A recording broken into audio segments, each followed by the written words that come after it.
Hello everyone, welcome back to my channel Sonu special. ಇವತ್ತು ನಾನು ಇಡ್ಲಿ, ದೋಸೆ, ಚಪಾತಿ, ಪೂರಿ ಜೊತೆಗೆ ಒಂದು ಒಳ್ಳೆ ಚಟ್ನಿ ಕಾಂಬಿನೇಷನ್ ಜೊತೆ ಬಂದಿದ್ದೀನಿ.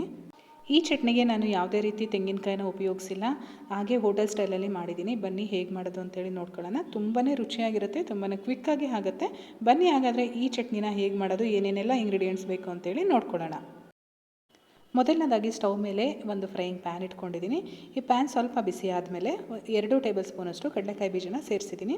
ಕಡಲೆಕಾಯಿ ಬೀಜನ ಫಸ್ಟು ನಾವು ಒಂದು 30 ಸೆಕೆಂಡು ಫ್ರೈ ಮಾಡಬೇಕಾಗತ್ತೆ.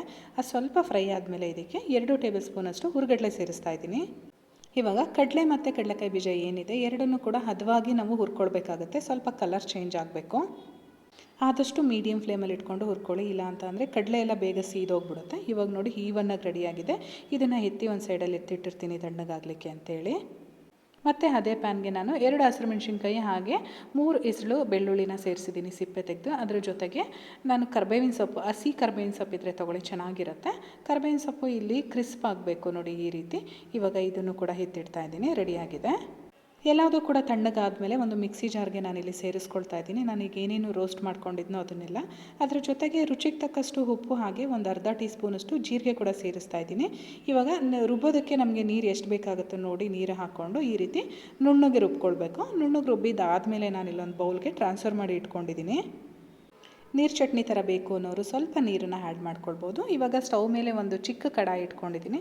ಇದಕ್ಕೆ 1 ಟೇಬಲ್ ಸ್ಪೂನಷ್ಟು ಎಣ್ಣೆ ಸೇರಿಸ್ತಾ ಇದ್ದೀನಿ. ಎಣ್ಣೆ ಬಿಸಿ ಆದಮೇಲೆ 1/4 ಟೀ ಸ್ಪೂನು ನಾನಿಲ್ಲಿ ಸಾಸಿವೆ ಹಾಕಿದ್ದೀನಿ. ಸಾಸಿವೆ ನೋಡಿ ಈ ರೀತಿ ಸಿಡಿಯೋಕ್ಕೆ ಸ್ಟಾರ್ಟ್ ಮಾಡಬೇಕು. ಚೆನ್ನಾಗಿ ಸಿಡಿತಾ ಇದೆ ಅಂತಾದಮೇಲೆ ಒಂದು ಅರ್ಧ ಟೀ ಸ್ಪೂನಷ್ಟು ಉದ್ದಿನಬೇಳೆ ಸೇರಿಸಿದ್ದೀನಿ.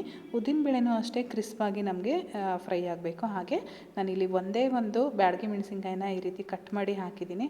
ಹಾಗೆ ಒಂದು 4ರಿಂದ 5 ಎಲೆ ಕರಿಬೇವಿನ ಸೊಪ್ಪನ್ನು ಹಾಕಿದ್ದೀನಿ. ಇವಾಗ ನೋಡಿ ರೆಡಿಯಾಗಿದೆ. ಒಗ್ಗರಣೆಗೆ ಹಿಂಗಂದು ಫ್ಲೇವರ್ ಇಷ್ಟ ಆಗುತ್ತೆ ಅನ್ನೋರು ಹಿಂಗೆ ಸೇರಿಸ್ಬೋದು. ಇವಾಗ ಚಟ್ನಿಗೆ ಟ್ರಾನ್ಸ್ಫರ್ ಮಾಡಿಕೊಂಡು ಮಿಕ್ಸ್ ಮಾಡಿದರೆ ಚಟ್ನಿ ರೆಡಿ ಆಗುತ್ತೆ. ಇಡ್ಲಿ ಜೊತೆಗೆ ಸರ್ವ್ ಮಾಡಿ, ದೋಸೆ ಜೊತೆಗೆ ಮಾಡಿ, ಚಪಾತಿ ಜೊತೆಗೆ ಸರ್ವ್ ಮಾಡಿ, ತುಂಬಾ ಚೆನ್ನಾಗಿರುತ್ತೆ. ಸೊ ಇವತ್ತಿನ ಈ ಚಟ್ನಿ ರೆಸಿಪಿ ನಿಮಗೆಲ್ಲ ಇಷ್ಟ ಆಗಿದರೆ ವಿಡಿಯೋಗೊಂದು ಲೈಕ್ ಮಾಡಿ, ಹಾಗೆ ನಿಮ್ಮ ಫ್ಯಾಮಿಲಿ ಫ್ರೆಂಡ್ಸ್ ಜೊತೆ ಶೇರ್ ಮಾಡಿ ವಿಡಿಯೋನ. ಜೊತೆಗೆ ಸಬ್ಸ್ಕ್ರೈಬ್ ಮಾಡ್ಕೊಳ್ಳಿ. ಫೇಸ್ಬುಕ್ಕಲ್ಲಿ ನೋಡ್ತಾ ಇರೋರು ಫಾಲೋ ಮಾಡಿ. Thank you.